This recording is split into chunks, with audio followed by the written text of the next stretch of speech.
Isolation ward में स्वयं उन्होंने प्रवेश कर अंदर कर बदहाली को अपनी आंखों से देखा।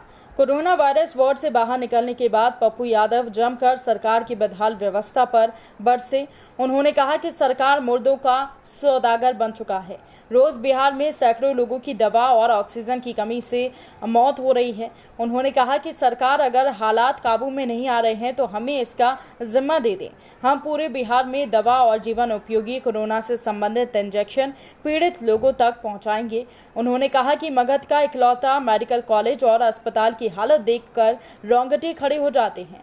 कई लोगों ने रो रोकर अपना दुखड़ा पप्पू यादव को बताया। पप्पू यादव ने आक्रोश भरे लहजे में सरकार को आड़े हाथों लेते हुए ऐलान किया कि अब संवेदनहीनता की पराकाष्ठा को सरकार समाप्त करे। जिस हालत में लोग मर रहे हैं इससे बेहतर है कि सरकार के द्वारा इस संकट की घड़ी में सामूहिक नरसंहार की संज्ञा देना अतिशयोक्ति नहीं होगा। शमशान में ऐसे पॉलिटिशियन का जगह होना चाहिए जिन लोगों ने रावण और कंस और यजीद बनके पूरे भारत को ऑक्सीजन के लिए तरपा दिया, पूरे भारत के लिए को बेड के लिए तरपा दिया, पूरे भारत के को दवाई के लिए तरपा दिया, इंजेक्शन के लिए तरपा दिया, वेंटिलेटर के लिए तरपा दिया, पूरे भारत को मरने पर मजबूर कर दिया। ये कोरोना से नहीं मर रहा है, ये सरकार की अव्यवस्था के कारण मर रहा है,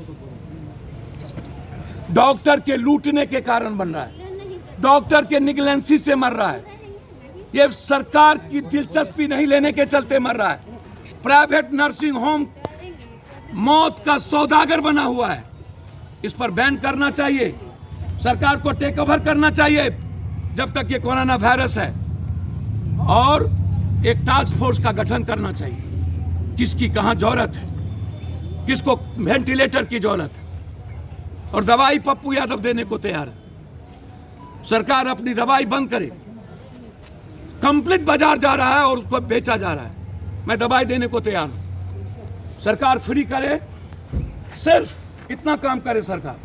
हम दुबई से लाएंगे या किस कंपनी से दवाई पप्पू यादव जाने का, आप हमको बिलिंग दे दीजिए आपके होलसेलर से, एक एक मरीज तक हम दवाई पहुंचा देंगे, आपको कोई जरूरत नहीं है, एक एक मरीज तक हम दवाई पहुंचा देंगे।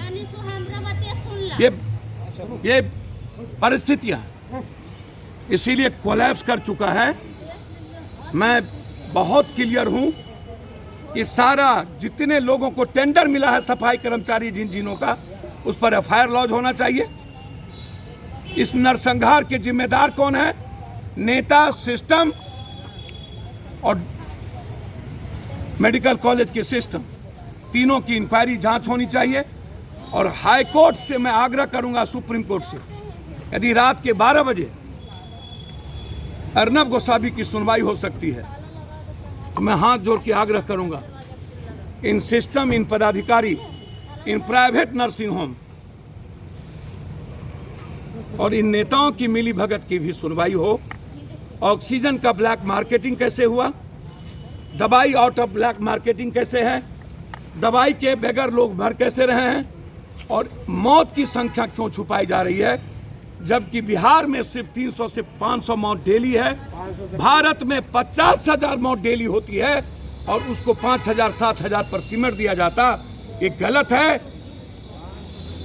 कंप्लीट रूप से जांच की प्रक्रिया को फेल कर दिया है और कोरोना को बढ़ने के लिए लोगों को मारने की तैयारी। मई में इतने मरेंगे जिसका अंदाजा आपको नहीं। गया से अभिषेक कुमार की रिपोर्ट।